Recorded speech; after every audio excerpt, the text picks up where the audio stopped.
For 3 centuries, Wentworth Woodhouse has played host to grand occasions, but never anything quite like this.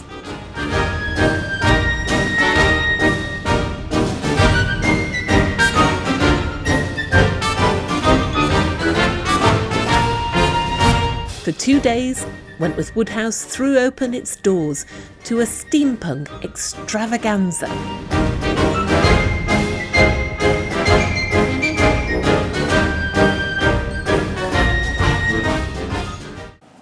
So I'm joined by Andy, who is the organiser of the Steampunk Celebration Weekend here at Wentworth Woodhouse. Andy, this is phenomenal. First time you've ever been to Wentworth Woodhouse. Just tell me, how did you set about organising the event? Good morning to you. This was just an opportunity that was too good to miss. It's a beautiful venue. It's stunning inside and out, and what we do with Steampunk is try and find venues such as this where we can add to it, put a bit of colour to it, and by looking at the choice of clothing, the attire, the exhibitions that we've put on, it really adds something really special to Wentworth Woodhouse. It's all about, Steampunk's all about the community, and if we can find beautiful venues who will work with us so we can bring this kind of joy for the weekend, then great. And Wentworth Woodhouse have been phenomenal in their support. They've been so proactive, so helpful. You've got a great bunch of volunteers there, and I think they've been pleasantly surprised by what we've done as well. Okay, that's absolutely fabulous to learn. And I think it's been a very successful festival, hasn't it? So thank you. Good luck with the rest of the day. Bless you. Thank you for speaking. But what is steampunk? In 1987, 3 authors, K.W. Jeter, Tim Powers and James Blaylock, were writing stories set in a Victorian-like era with steam-powered technology and fantastical inventions. The new genre needed a new name. Jeter suggested steampunk. It blended steam with the existing cyberpunk genre that had produced films such as Blade Runner. But the origins of steampunk lie much further back in time. Written in 1816, Mary Shelley's Frankenstein shows us the first glimpses of themes that later Victorian writers developed. In the 1860s and 70s, Jules Verne wrote about travel and voyages of exploration to new worlds in then impossible rockets and submarines.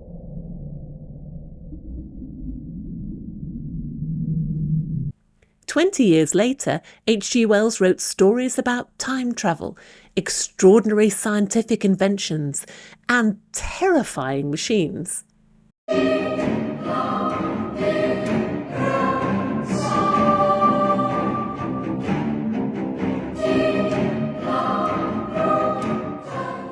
Steampunk today has expanded considerably and now includes steam versions of many fictional universes, like Steam Wars. It embraces time travel in many forms, including, of course, the iconic Doctor Who. Fantastical gadgets, glorious garments and gorgeous jewellery wow the imagination and are on display everywhere, shown off or for purchase by their creators. And then there are pirates. There are always pirates wherever there is a good time to be had. Arr!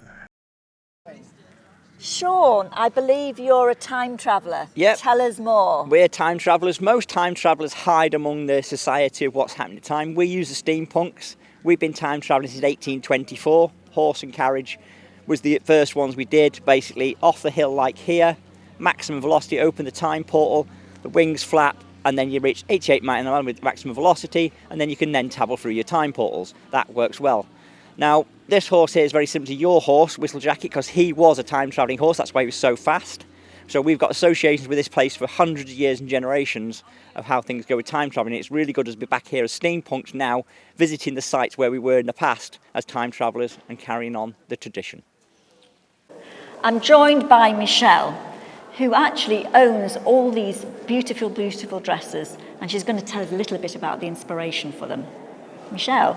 Well, this one's from, it's a hybrid from the Duchess film, And the Scandalous Lady W, the Duchess one, was in blue cord, but I opted for velvet, green velvet.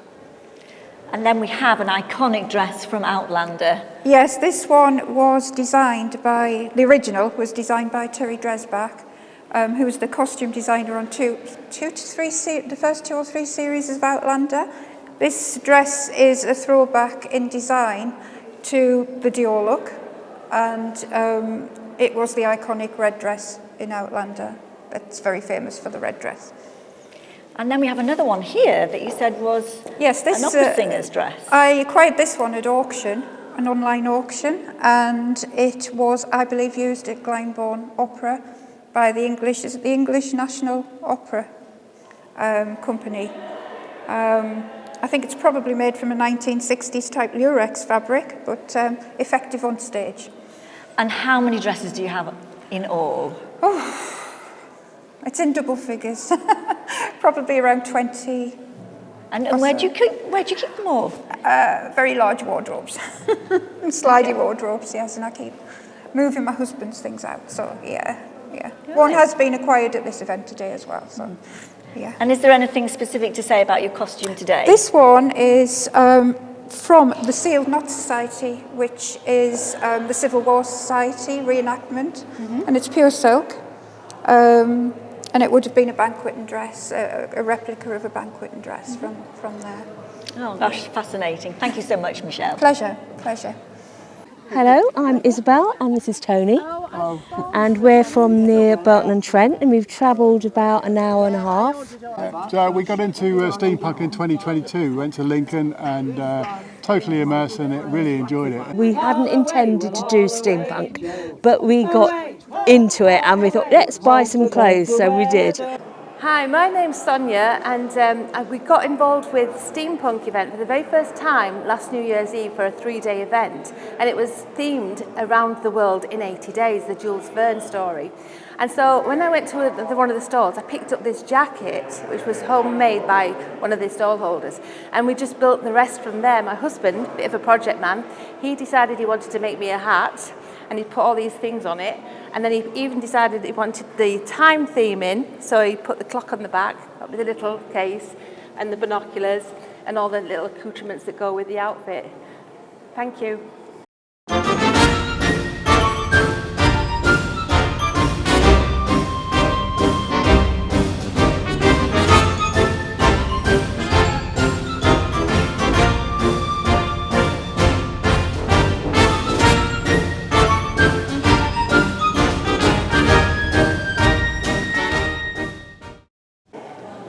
So I'm joined by Gail and Kieran, who are, as you can see, steampunkers. Kieran, you look spectacular. Tell us how you got involved in steampunk.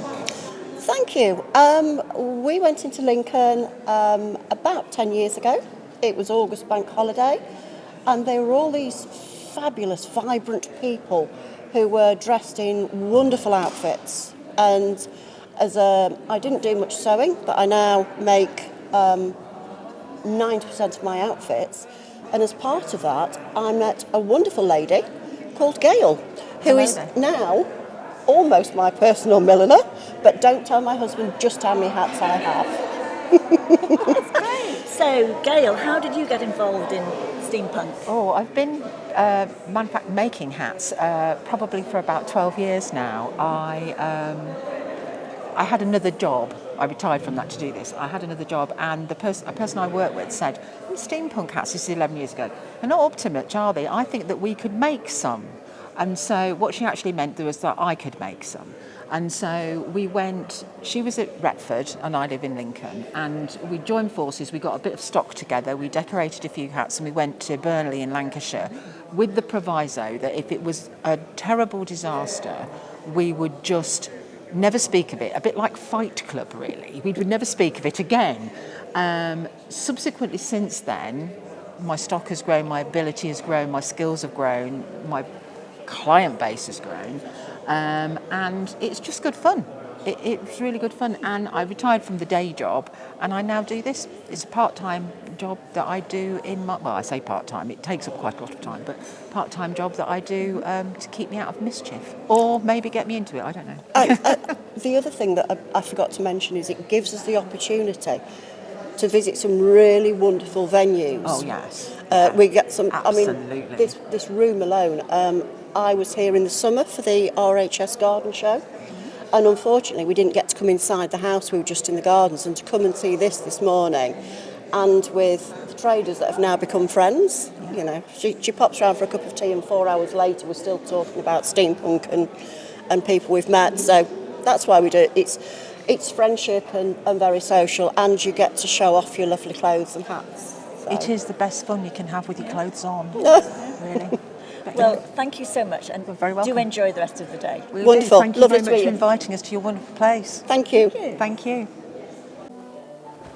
Hi there, we've come to Wentworth on many occasions, but we've never seen anything like this Steampunk Festival at all. I came here as a total novice, knowing absolutely nothing about it, and yet to see people's enthusiasm, creativity and artistic talent, and just see them enjoying themselves. All these people who dress up, just totally enjoy it, and it's just great to see something that's imaginative and makes people happy in this day and age. I'm joined by Alan, who is the squire of the Morris side. I'll let him explain what that means. Alan.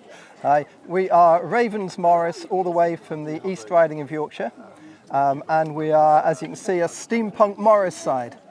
So we come out and we do traditional dances, we do new dances, we do Yorkshire sword, we do some songs, well, all sorts of songs. Basically, we deliver a show for about half an hour or so. Commonly to steampunk events, but we do all sorts of Morris festivals as well. That's great. Well, we're looking forward to seeing you dance. I'll let you get on with it. Thank you so much. Let's see how it goes.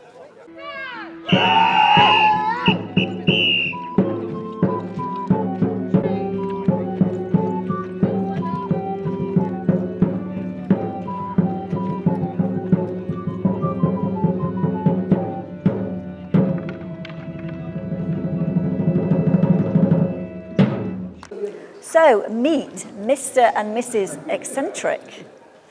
And Paul is going to tell us about Periwinkle Perspectives. It's the story of the first man on the moon in 1897 in his gin-powered rocket. It is a hexalogy, as in 6 books. The first book in the series is fairly well self-contained because we didn't know and the publisher didn't know if it was going to work or not. It did work, and they let us do the whole series. Victoria, Regina, Queen of Steam, punctilious proponent of the dream, our patron pushing boundaries of science and confounderies. Victoria, Regina, Queen of Steam. Victoria is going to the moon. She'll claim it for the empire very soon. She'll plant a flag for sovereignty over her lunar colony. Victoria is going to the moon. It is often said that the steampunk community has only one rule: be splendid.